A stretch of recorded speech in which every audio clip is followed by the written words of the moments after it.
बिल्कुल बाहुबली है। वो बाहुबली विकास के लिए है, वो विकास करते हैं अपने बाहुबल से। लंबा कहाँ है, मुझे तो एक कदम दिखाई दे रहा है 1 साल।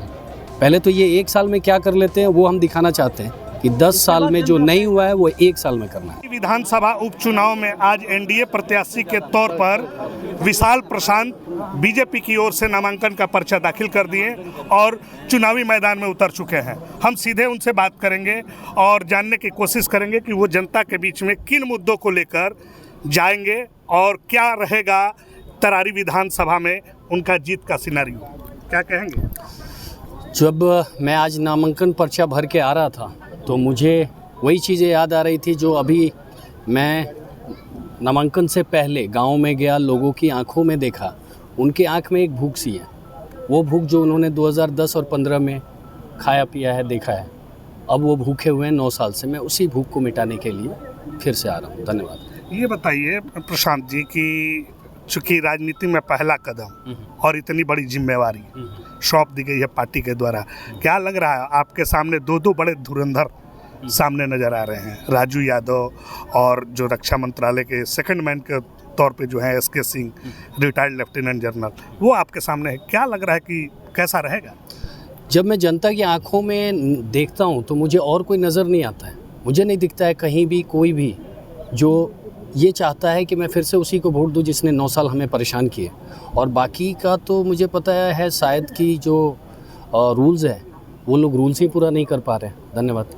ये 2-3 सवाल और है, 2-3 सवाल बस, 2-3 सवाल। ये बताइए कि चुनाव में आपके पिताजी यहाँ से लगातार 4 टर्म यहाँ विधायक रहे। जी जी। और ऐसा क्या लग रहा है जो आपके पिताजी ने पूरा नहीं किया हो उसे आप पूरा करेंगे? देखिए, विकास कभी पूरा नहीं होता है, विकास हमेशा अधूरी रहती है। जो आप अगर रोड ख़त्म करते हैं तो बिजली की बारी आती है, बिजली ख़त्म करती है स्कूल की बारी आती है, स्कूल ख़त्म करते हैं कॉलेजेस की बारी आती है, बढ़ते जाता है। तो अभी जो हमने विकास किया था वो भी ख़त्म हो गया, पहले तो उसको सुधार लें। जब आपकी अपनी बनाई हुई चीज़ें जब ख़राब होती हैं तो आपको जाके आप देखोगे तो बहुत दर्द होता है, पहले उसको सुधारना है मुझे। और बाकी काम तो कर रही हैं। मैंने बोला, आपने हमारा भाषण सुना होगा कि मैं गांव वाइज एजेंडा निकालूंगा, कि हर गांव का वाइज मैनिफेस्टो निकालूंगा, हर गांव को क्या ज़रूरत है। आपने ट्रिपल इंजन की बात की है कि ट्रिपल इंजन के साथ। बिल्कुल, मेरा कहने का मतलब ये है कि नरेंद्र मोदी वहाँ हैं, नीतीश कुमार यहाँ हैं और विकास पुरुष माननीय श्री सुनील पांडे जी यहाँ हैं। अगर ये तीनों लोग मिल जाते हैं तो ट्रिपल इंजन की सरकार नहीं हुई। आखिरी एक सवाल है जी। आपके पिताजी को जो विपक्षी हैं वो कह रहे हैं कि बाहुबली है और बाहुबली का लड़का जो है वो चुनावी मैदान में है, इसको आप कैसे देख रहे हैं? बिल्कुल बाहुबली है।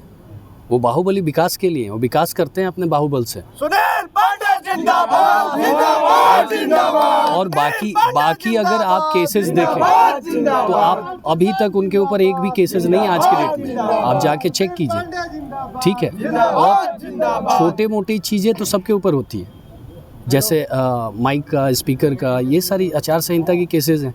आप उनको कैसे बाहुबली बोल सकते हैं जब कोर्ट नहीं बोल रही है? कोर्ट ने उनको ये कर दिया। तो विरोधियों का काम है बदनाम करना। लेकिन विकास पुरुष जिंदाबाद, हाँ जी। सफर तय करना है आपको, लंबा सफर है। लंबा कहाँ है, मुझे तो एक कदम दिखाई दे रहा है 1 साल। पहले तो ये 1 साल में क्या कर लेते हैं वो हम दिखाना चाहते हैं कि 10 साल में जो नहीं हुआ है वो 1 साल में करना है। जी हाँ, साफ तौर पे आपने सुना विशाल प्रशांत हमारे साथ थे। उनका कहना है कि जो 10 सालों से तरारी विधानसभा का विकास नहीं हुआ वो आने वाले 10 महीनों में हम पूरा करके दिखाएंगे और इसीलिए जनता भी हमारे साथ खड़ी हुई है। सहयोगी छोटे विकास के साथ आरा तरारी विधानसभा से बिहार तक के लिए।